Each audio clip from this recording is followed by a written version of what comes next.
আসসালামু আলাইকুম everyone, welcome back to my channel স্বর্ণাস kitchen.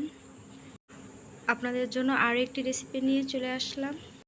আজকের রেসিপি ডিমের কোরমা। তাহলে চলুন দেখে নিই কীভাবে রান্না করতে হয় এই ডিমের কোরমা।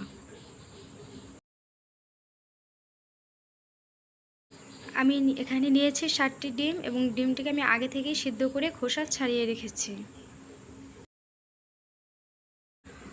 এখানে আমি চুলায় একটি প্যান বসিয়ে দিয়েছি এবং প্যানটি গরম হলে আমি এর মধ্যে দিয়ে দিয়েছি তেল এবং ঘি। তেল এবং ঘিটা আমি একসাথে রেখেছিলাম, একসাথেই দিয়ে দিয়েছি এবং এর মধ্যে আমি দিয়েছি গোল গোল করে পেঁয়াজ কেটে। এই পেঁয়াজটাকে আমি ব্রেস্তা করে রেখে দিব।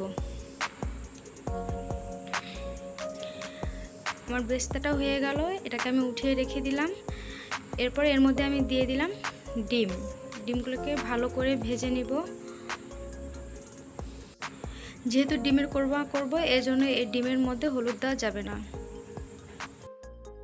ডিমগুলোকে উঠিয়ে এর মধ্যে আমি দিয়ে দিয়েছি পেঁয়াজ। পেঁয়াজটাকে এখন আমি ভেজে নিব ভালো করে।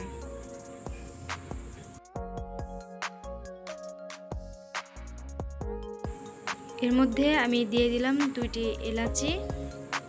এলাচি দিয়েও এভাবে আমি ভালো করে ভেজে নিব পেঁয়াজটাকে।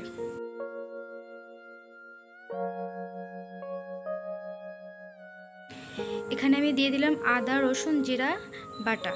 এটা আমি একসাথেই দিয়েছি। দিয়ে এটাকে ভালো করে কষিয়ে নিব। এর মধ্যে আমি দিয়ে দিলাম লাল মরিচের গুঁড়া ও নারকেল দুধ। নারকেল দুধটা দিয়ে আমি ভালো করে কষিয়ে নেব যাতে মশলাটা পুড়ে না যায়। এরপর এর মধ্যে আমি দিয়ে দিলাম ধনিয়া গুঁড়ো ও জিরা গুঁড়ো। দিয়ে এভাবে মশলাটা আমি কষিয়ে নেব এবং দিতে হবে স্বাদ মতো লবণ। লবণটা কম দিতে হবে কারণ নারকেল দুধের মধ্যে মিষ্টি থাকে, এজন্য লবণটা কম দিবেন। এর মধ্যে আমি আরও কিছুটা অ্যাড করলাম নারকেল দুধ। নারকেল দুধটা দিয়ে এভাবে আমি আরও কিছুক্ষণ এটাকে কষিয়ে নিব। এরপর এটা ঢেকে দিব।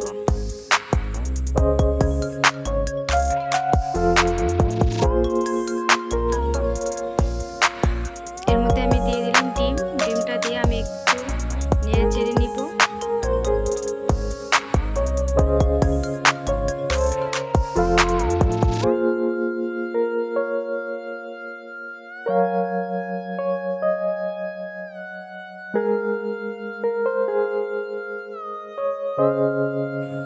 এখন আমি যে দুধটুকু আছে এটুকু সবটুকু দিয়ে দিব।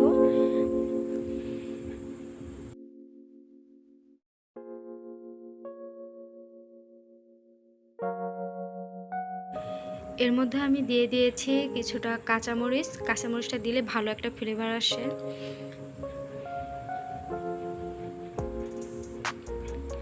এবার দেখতেই পাচ্ছেন আমার রান্নাটা কিন্তু প্রায় শেষ হয়ে এসেছে।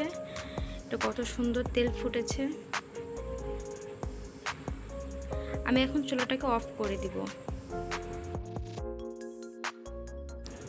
এখন আমি এর মধ্যে দিয়ে দিব পেঁয়াজ বেরেস্তা। আর পেঁয়াজ বেরেস্তাটা কিন্তু আমি আগে থেকেই ভেজে রেখেছিলাম। আর রান্না করার সময় কিন্তু আমি এর মধ্যে চিনি দেইনি, কারণ বেরেস্তাটাকেই আমি চিনি দিয়ে রেখে দিয়েছিলাম। এই ছিল আমার আজকে ডিমের কোরমা। এবার এটি কেমন হয়েছে অবশ্যই জানাবেন কমেন্টের মাধ্যমে। অপেক্ষায় থাকলাম। আর আজকের রেসিপিটি ভালো লেগে থাকলে অবশ্যই একটি লাইক দিবেন। আর পরের রেসিপিটি পেতে সাবস্ক্রাইব করে রাখবেন। সবাই ভালো থাকবেন, সুস্থ থাকবেন। আল্লাহ হাফেজ।